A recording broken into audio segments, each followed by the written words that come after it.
Oh, absolutely. And the sooner you get into the market, typically the better, because prices seem to, in parts of Australia, double every 10 years. This self-serving analysis we're getting from the Super Members Council saying prices are going to soar Mhm. by 70% if buyers could access their own super.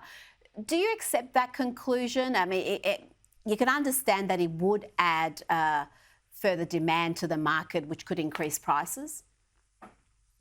Yeah, what I said online when that came out was it just doesn't pass the sniff test. We know, for example, that a first home buyer's grant, which is a cash gift to first home buyers, can increase prices by the amount of that grant because that's free money if you buy a home. But using your super isn't free money for buying a home. It comes at a cost of earning the return sitting in your super account and delaying your purchase till next year. So you don't have to rush in and buy your home because you're allowed to use super. You can actually keep it in super, earn a return on that, and buy next year. So, in terms of that effect of people rushing out the gate to use super, it's going to be much, much lower than other types of subsidy like first home buyers grants. And if the policy sticks for the long term, then of course there's no rush. I can always wait, accumulate in my super and buy a bigger house in 3 or 4 years' time. So any price effect has to be a lot less than the $50,000 and relatively temporary for many other reasons. So yes, it's going to accelerate demand. That's good because we're going to get more first home buyers into the market, but it's not going to have large or long-term price effects, just small temporary ones in certain areas.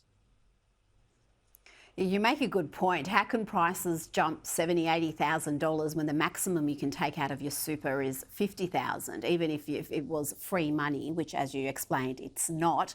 Now let's talk about the state of the building industry. Another builder, Rork Group, has collapsed last week.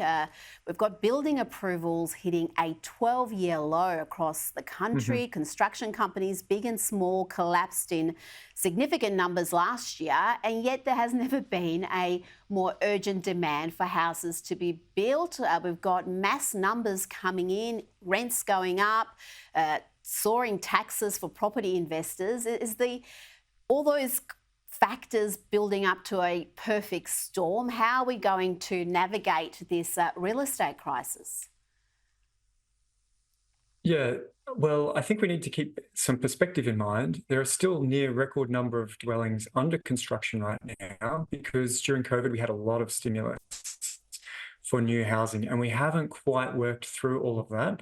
And so there's a lot of half-built homes and projects that have been massively delayed.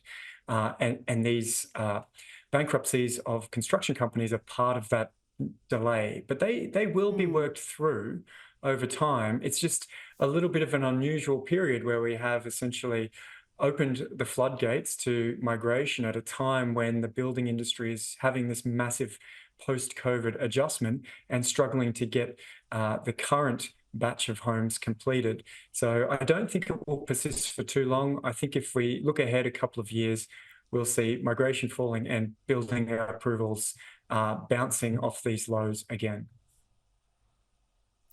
Dr. Cameron Murray, I hope you're right there. Thank you so much for your time this evening.